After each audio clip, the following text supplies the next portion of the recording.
الحمد لله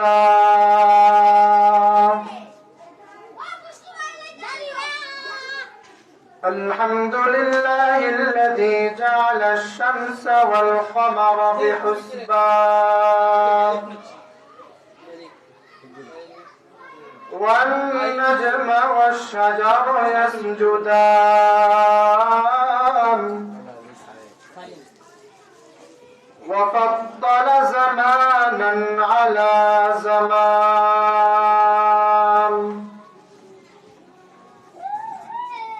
كما فضل مكانا على مكان وإنسانا على إنسان ونشهد أن لا إله إلا الله وحده لا شريك له لا ضد له ولا ند له ولا مثل له ونشهد أن سيدنا وسندنا وحبيبنا وحبيب ربنا وطبيبنا وطبيب قلوبنا ومولانا محمدا عبده ورسوله صلى الله تعالى عليه وعلى آله وأصحابه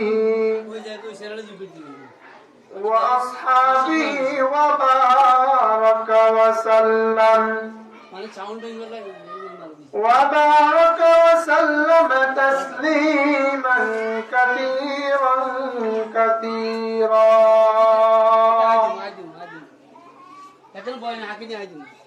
الذي أرسله الله تعالى إلى كافة الناس بشيرا ونذيرا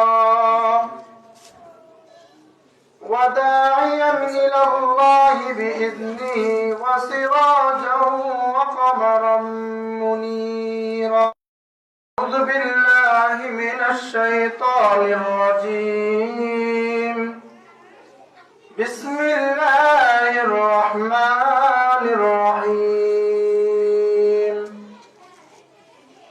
وقضى ربك ألا تعبدوا إلا إياه وبالوالدين إحسانا إما يبلغن عندك الكبر أحدهما أو كلاهما فلا تكن لهما أف ولا تنهرهما وقل لهما قولا كريما وعن أبي هريرة رضي الله تعالى عنه قال رسول الله صلى الله عليه وسلم جاء رجل إلى رسول الله صلى الله عليه وسلم فقال يا رسول الله من أحق الناس بحسن الصحابة قال أمه قال ثم من قال أمه قال ثم من قال أمه قال ثم من قال أبوك أو كما قال عليه الصلاة والسلام صدق الله مولانا العظيم وصدق رسوله النبي الكريم ونحن على ذلك لمن الشاهدين والشاكرين والحمد لله رب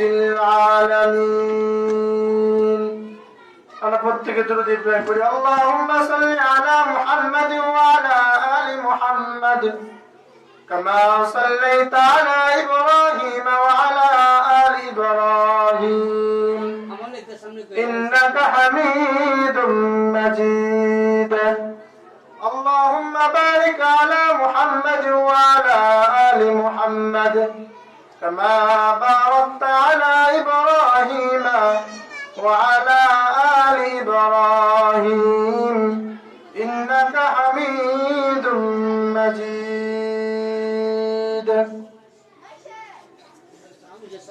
আলহামদুলিল্লাহ বক্তারপুর মসজিদের দোকান সংলগ্ন আয়েশা সিদ্দিকা রাদিয়াল্লাহু তাআলা আনহা বালিকা মাদ্রাসার উদ্যোগে এক বিশাল ইসলামী মাহফিল আজ 17 ডিসেম্বর 2025 প্রথম অধিবেশনে আমার মতো অধম ব্যক্তিকে এখানে বসার সুযোগ করে দেওয়ার জন্য আপনাদের সামনে আয়াত ও হাদিসের উপরে কিছু আলোচনা করব ইনশাআল্লাহ। সম্মানিত পর্দার আড়ালের মা বোনেরা, কাজের পাখে পাখে আমরা কিছু আলোচনা শুনি। আল্লাহ রাব্বুল আলামিন আমাদেরকে বহু নিয়ামত দিয়েছেন, তার মধ্যে একটা নিয়ামত হয়েছে পিতামাতা। পিতামাতার কথা আল্লাহ তাআলা কোরআনেও বলেছেন, হাদিসেও বলেছেন, রাসূল করিম সাল্লাল্লাহু আলাইহি ওয়াসাল্লাম। আল্লাহ রাব্বুল আলামিন বলেন, ওয়াকাদা রাব্বুকা আল্লা তা'বুদু ইল্লা ইয়্যাহু ওয়া বিল ওয়ালিদাইনি ইহসানা। রব্বে কারীম বলেন, সর্বপ্রথম তোমরা আমার ইবাদত করো। এরপরে আল্লাহ রাব্বুল আলামিন বলেন, ওয়া বিল ওয়ালিদাইনি ইহসানা, সন্তানদেরকে বলছে তাদের পিতামাতার প্রতি ইহসান করার জন্য। আজকে সমাজের মধ্যে সন্তানের প্রতি পিতামাতা ইহসান করবে, ওই সন্তান পিতামাতার উপর ইহসান করবে। কিন্তু সর্বপ্রথম পিতামাতার কিছু দায়িত্ব রয়েছে সন্তানের প্রতি। যেমন একজন পিতামাতার প্রতি তার সন্তানের দায়িত্ব হলো, সর্বপ্রথম যখন সন্তান, একজন পিতা যখন সন্তানের মা তালাশ করবে, তখন সর্বপ্রথম ওই পিতাকে একজন নেককার মা তালাশ করে সন্তানকে উপহার দিতে হবে। এরপরে যখন মা নেককার হবে, তখন ওই নেককার মায়ের গর্ভ থেকে একটা নেককার সন্তান হবে। এরপরে কি হবে? ওই নেককার সন্তান যখন বড় হবে, তখন ওই নেককার সন্তান মার খেদমত করবে। কিন্তু যখন সন্তান মাকে নেককার পাবে না, একজন ভালো মা পাবে না, তখন ওই সন্তানও বদকার হয়ে যাবে, মাও কখনো ভালো একটা সন্তান পাবে না। আল্লাহ রাব্বুল আলামিন বলেন, ওয়াকাদা রাব্বুকা আল্লা তা'বুদু ইল্লা ইয়্যাহু ওয়া বিল ওয়ালিদাইনি ইহসানা। আমার ইবাদত করো। পৃথিবীর বুকে যদি আমার ইবাদতের পরে আমি যদি কোন ব্যক্তির সেবা করার জন্য বলতাম, তাহলে আমি আল্লাহ বলতাম যে তুমি তোমার মাতা পিতার সেবা করো। আল্লাহ তাআলা বলেন, আমার ইবাদতের পরে যদি আমি কারো কথা বলতাম, তাহলে আমি আমার ওই ব্যক্তির মা এবং বাবার কথা বলতাম। এই জন্য যখন সন্তান থেকে কিছু পাওয়া আশা করতে হয়, তাহলে আমি আগে সন্তানকে দিতে হবে। সন্তানকে দিতে হবে একটা নেককার মা, শিক্ষা দিতে হবে। আমি সন্তানকে দিন শিক্ষা দেই নাই, আমি সন্তানকে দিন কি এই জিনিসটা বুঝাতে পারি নাই, তাহলে আমি মা আমি বাবা কিভাবে সন্তান থেকে ভালো জিনিস আশা করি? কোনো কিছু থেকে ভালো জিনিস আশা করতে হলে, একটা ফল গাছ থেকে ফল আশা করতে হলে, ওই ফল গাছের ফল আগে গাছ রোপণ করতে হবে, এরপরে গাছের সেবা যত্ন করতে হবে, এরপরে যখন ফল গাছ বড় হবে, তখন ফল আমার গাছটা আমাকে ফল দিবে। তেমনি ভাবে মাতা পিতা সন্তানকে যখন একটা ফল গাছের মতো তৈরি করে নিবে, ওই সন্তান মাতা পিতার খেদমত করতে বাধ্য হবে। আল্লাহ রাসূল সাল্লাল্লাহু আলাইহি ওয়াসাল্লামকে এক সাহাবী জিজ্ঞেস করলেন, ইয়া রাসূলুল্লাহ, আমি এমন কিছু আমল করতে চাই, ইবাদত করতে চাই, আপনি আমাকে একটা ইবাদত শিখিয়ে দেন। রাসূল করিম সাল্লাল্লাহু আলাইহি ওয়াসাল্লাম বললেন, তোমাকে একটা ইবাদত শিখিয়ে দেই, আমল শিখিয়ে দেই। তুমি 5 ওয়াক্ত নামাজ জামাতের সাথে আদায় করবা সময় মতো। আল্লাহ রাসূল সাল্লাল্লাহু আলাইহি ওয়াসাল্লাম কে ওই সাহাবী জিজ্ঞেস করলেন, ইয়া রাসূলুল্লাহ, এরপর আমি কি করব? বলল, এরপর তুমি তোমার মাতা পিতার সেবা যত্ন করবা, মাতা পিতার খেদমত করবা। বললেন, পরে কি করব? রাসূল করিম সাল্লাল্লাহু আলাইহি ওয়াসাল্লাম এরপরে বললেন যে তুমি যখন জিহাদের টাকা আসবে তখন জিহাদে চলে যাইবা। রাসূল করিম সাল্লাল্লাহু আলাইহি ওয়াসাল্লাম 3টা আমলের মধ্যে একটা আমল দিয়েছেন, মাতা পিতার সেবা করা, মাতা পিতার খেদমত করা। এই জন্য আমাদের দায়িত্ব হলো, মাতা পিতা যখন বার্ধক্যে পৌঁছে যাবে, মাতা পিতা যখন বয়স হয়ে যাবে, তখন মাতা পিতার সেবা করা, মাতা পিতার খেদমত করা, এটা আমাদের ঈমানি একটা দায়িত্ব। আল্লাহ তাআলা আমাদেরকে যখন মাতা পিতা বৃদ্ধ হয়ে যায়, তখন আমাদেরকে মাতা পিতার খেদমত করা এটা আমাদের উপরে ফরজ হয়ে যায়।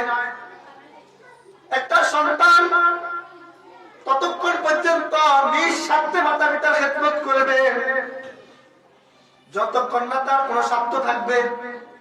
যখন আমি ছোট থাকি আমার একটা স্বার্থ আছে, মাতা পিতা আমার সেবা যত্ন করে, একটু বয়স্ক হয়ে যাই তখন মাতা পিতা আমাকে লেখাপড়া করা লাগে। যখন একটু আরো বয়স্ক হয়ে যাই, বিবাহ করে ফেলি, তখন মাতা পিতা একটু বৃদ্ধ হয়ে যায়, তখন আমার একটা কাজ থাকে, আমার ছেলে সন্তানদেরকে লালন পালন করার জন্য ওই আমার বৃদ্ধ মাতা পিতাকে আমি খাটাই। তখন আমার একটা স্বার্থ আছে। যখন মাতা পিতার খেদমত করতে হবে, যখন তারা একেবারে অচল হয়ে যাইবে, বিছনায় পড়ে যাবে, যখন আমি তাদের খেদমত করব, ওটা ওই খেদমত হবে আমার নিঃস্বার্থে খেদমত। এর আগে পর্যন্ত আমার প্রত্যেকটা মুহূর্তে স্বার্থ হয়েছে। এখানে স্বার্থ ছাড়া কোথাও কেউ চলে না। স্বার্থ ছাড়া একমাত্র চালায় শুধু মাতা পিতা সন্তানকে লালন পালন করে। ওই মাতা পিতার সেবা করার জন্য আল্লাহ তাআলা কোরআনে কারীমে আয়াত নাযিল করে দিয়েছেন যে তাদের সেবা করতে হবে। কিন্তু তাদের সেবা করার আগে তারা ওই সন্তানের দায়িত্বগুলো পালন করে দিতে হবে। এই জন্য আমরা যারা মাতা পিতা রয়েছি, আমরা আমাদের সন্তানের যে দায়িত্ব রয়েছে, সন্তানের যে হক রয়েছে, ওই হকগুলো আদায় করে নেব। এরপরে যখন আমি সন্তানের হক আদায় করে দেব, সন্তানের হক আদায় হয়ে গেলে ওই সন্তান মাতা পিতার সময় মতো মাতা পিতার হকগুলো আদায় করে দিবে। এই জন্য আমাদের নেককার মা তৈরি করার জন্য আমাদের এই প্রতিষ্ঠানকে আমরা তৈরি করেছি। একজন সন্তান বাবার কাছে এই জিনিসটা চায়, বাবা সর্বপ্রথম আমাকে একজন নেককার মা দিয়ে দেন। এই নেককার মা তালাশ করা লাগে। এই জন্য আমাদের এই প্রতিষ্ঠান আয়েশা সিদ্দিকা রাদিয়াল্লাহু তাআলা আনহা বালিকা মাদ্রাসায় আমরা নেককার মা তৈরি করে দিতেছি। নেককার মা গুলোকে আমরা তৈরি করতেছি। বাবাদেরকে যেমন তালাশ না করা লাগে নেককার মা, আমরা সন্তানের জন্য নেককার মা তৈরি করে দিই। এই নেককার মা তৈরি করা একটা কারখানা এখানে দিয়ে দিয়েছি। আপনার মেয়েকে আপনি এই প্রতিষ্ঠানে এনে নেককার মুত্তাকি ফরজগার বানিয়ে নেন। নেককার হওয়ার জন্য আমরা গুডাউন তৈরি করে দিয়েছি, ফরজগার মুত্তাকি তৈরি করে দিয়েছি। আল্লাহ তাআলা আমাদের প্রত্যেককে এই প্রতিষ্ঠানে নেক নজর দিয়ে সব দিকে সহযোগিতা করে একজন সন্তানের জন্য একজন নেককার মা উপহার দিতে পারি। এই জন্য প্রত্যেকটা ব্যক্তি তার স্তর থেকে এই প্রতিষ্ঠানকে আপনি আপনার সাধ্য অনুযায়ী সহযোগিতা করবেন। আল্লাহ রাব্বুল আলামিন আমার এই ক্ষুদ্র কথাগুলোকে সর্বপ্রথম আমাকে আমল করার তৌফিক দান করুন। এরপর যারা আমার কথাগুলো শুনেছেন ওই প্রত্যেক ব্যক্তিকে আল্লাহ তাআলা আমল করার তৌফিক দান করুন। ওয়া আখির দাওয়ানা আলহামদুলিল্লাহি রাব্বিল আলামিন।